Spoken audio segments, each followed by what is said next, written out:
This is the first of a series of Latin Listening Post interviews with persons more or less directly concerned with the conflict between the United States and Cuba. In subsequent programs, we will present talks with people who are connected with the Cuban refugee organizations, people who are connected with President Batista, and U.S. citizens with direct stakes in the outcome of the Cuban situation. Tonight we have with us a representative of probably the most controversial organization connected with Cuba in this country. The organization, the Fair Play for Cuba Committee. The person, Lee Oswald, Secretary of the New Orleans Chapter to the Fair Play for Cuba Committee. As a reporter of Latin American affairs in this city for several years now, your columnist has kept a lookout for local representatives of this pro-Castro group. None appeared in public view until this week, when young Lee Oswald was arrested and convicted for disturbing the peace. He was arrested while passing out pro-Castro literature to a crowd which included several violently anti-Castro Cuban refugees. When we finally tracked Mr. Oswald down today and asked him to participate in Latin Listening Post, he told us frankly that he would because it may help his organization attract more members in this area. With that in mind, and knowing that Mr. Oswald must have had to demonstrate a great skill in dialectics before he was entrusted with his present post, we now proceed on a course of random questioning of Mr. Oswald. Mr. Oswald, if I may, how long has the Fair Play for Cuba Committee had an organization in New Orleans? We have had members in this area for several months now. Up until about 2 months ago, however, we have not organized our members into any sort of an active group. Until, as you say, this week, we have decided to feel out the public what they think of our organization, our aims. And for that purpose, we have been, as you say, distributing literature on the street for the purpose of trying to attract new members and feel out the public. Mr. Oswald, I'm curious about your personal background.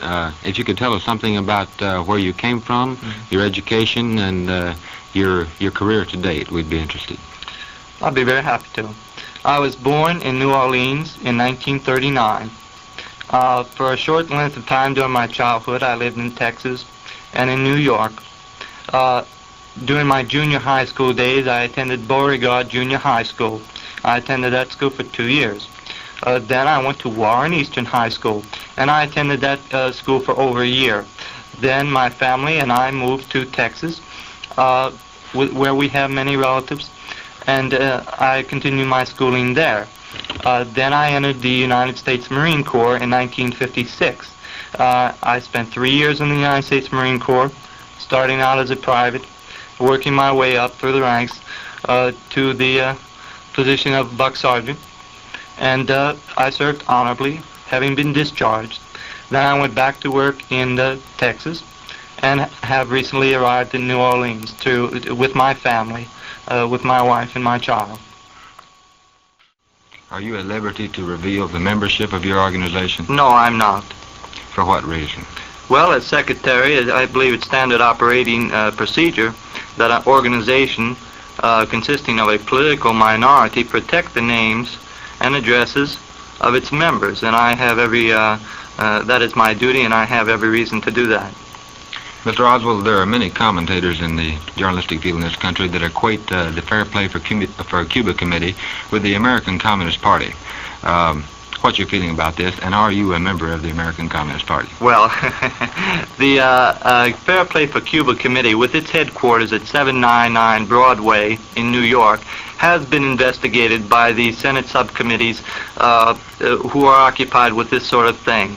They have investigated our organization from the viewpoint of taxes, subversion, allegiance, and in general where and how and why we exist.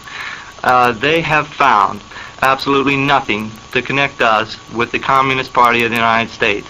In regards to your question about whether I myself am a communist, as I said, I do not belong to any other organization.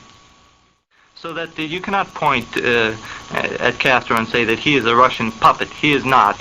He is an independent person, an independent leader of his country, and I believe that was pointed out very well during the October crisis, when Castro very definitely said that although Premier Khrushchev had urged him to have on-site inspection at his rocket bases in Cuba, that Fidel Castro refused. Would you care to list the dates of the persons that you talked to in the papers that refused to print this material? I do not know the name of the reporter. I did speak to the city editor. I spoke to him 1 week ago, and I spoke to him yesterday, Friday, which was immediately after our demonstration, when I and several other of my members had a demonstration in front of the International Trade Mart, which was filmed by WDSU-TV and shown last night on the news. At that time, at 2 o'clock, I went to the Times-Picayune, informed them of our demonstration, which was very well covered by WDSU-TV, and they told me at that time that due to the fact that they were not sympathetic to this organization or to the aims and ideals of this organization, they would not print any information that I gave them. They did say that if I would care to write a letter to the editor, they might put that in the letter to the editor column. I believe it was mentioned that you at one time asked to renounce your American citizenship and become a citizen of the Soviet Union. Is that correct? Well, I don't think that has a particular import to this discussion. We are discussing Cuban-American relations. Well, no, I think it has a bearing to this extent, Mr. Oswald. You say, apparently, that Cuba is not dominated by Russia, and yet you apparently, by your own past actions, have shown that you have an affinity for Russia and perhaps communism, although I don't know that you admit that you either are a communist or have been. Could you straighten out that point? Are you or have you been a communist? Well, I had answered that prior to this program on another radio program. Are you a Marxist? Yes, I am a Marxist. What's the difference? Well, the difference is primarily the difference between a country like Ghana, Guyana, Yugoslavia, China, or Russia. Very, very great differences. Differences which we appreciate by giving aid, let's say, to Yugoslavia in the sum of $100 million or so per year. Extraneous. What's the difference? The difference is, as I said, a very great difference. Many parties, many countries are based on Marxism. Many countries, such as Great Britain, display very socialistic aspects and characteristics. I might point to the socialized medicine of Britain. Most people... Mr. Oswald, as you might imagine, is on the hot seat tonight, and I believe, Bill Stuckey, you have a question for him. Mr. Oswald, I believe you said in reply to a question from Mr. Butler that any questions about your background were extraneous to the discussion tonight. I disagree because of the fact that you refuse to reveal any of the other members of your organization, so you are the face of the Fair Play for Cuba Committee in New Orleans. Therefore, anybody who might be interested in this organization ought to know more about you. For this reason, I'm curious to know just how you supported yourself during the 3 years that you lived in the Soviet Union. Did you have a government subsidy? Well, as I will answer that question directly then, since you will not rest until you get your answer. I worked in Russia. I was under the protection of that is to say, I was not under the protection of the American government, but that is, I was at all times considered an American citizen. I did not lose my American citizenship. Did you say you wanted to at one point, though, or what happened? Well, it's a long, drawn-out situation in which permission to live in the Soviet Union granted to a foreign resident is very rarely given. This requires a certain amount of technicalities, technical papers, and so forth.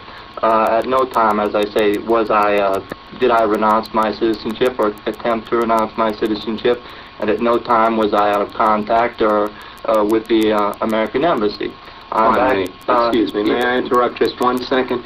Either one of these two statements is wrong. The Washington Evening Star of October 31st, 1959, page 1, reported that Lee Harvey Oswald, a former Marine of 4936 Collingwood Street, Fort Worth, Texas, had turned in his passport at the American Embassy in Moscow on that same date and had said that he had applied for Soviet citizenship. Now, this seems to me that you've renounced your American citizenship if you've turned in your passport. Well, the very obvious answer to that is that I'm back in the United States. A person who renounces his citizenship citizenship becomes legally disqualified for returning to the United States. Right, and Soviet authorities, this is from the Washington Post and Times-Herald of November 16, 1959, Soviet authorities had refused to grant it, although they had informed him that he could live in Russia as a resident alien. What did you do during the 2 weeks from October 31st to November 16, 1959? As I've already stated, of course, this whole conversation, and we don't have too much time left, is getting away from the Cuban-American problem. However, I'm quite willing to discuss myself for the remainder of this program. As I stated, it is very difficult for a resident, for a foreigner, to get permission to reside in the Soviet Union. During those 2 weeks and during the date that you mentioned, I was, of course, with the knowledge of the American Embassy, getting this permission. Gentlemen, I'm going to have to interrupt. Our time is almost up. We've had 3 guests tonight on Conversation Carte Blanche. Bill Stuckey and I have been talking with Lee Harvey Oswald, Secretary of the New Orleans chapter of the Fair Play for Cuba Committee, Ed Butler, Executive Director of the Information Council of the Americas, and Carlos Brinier, a Cuban refugee. Thank you very much, and good evening.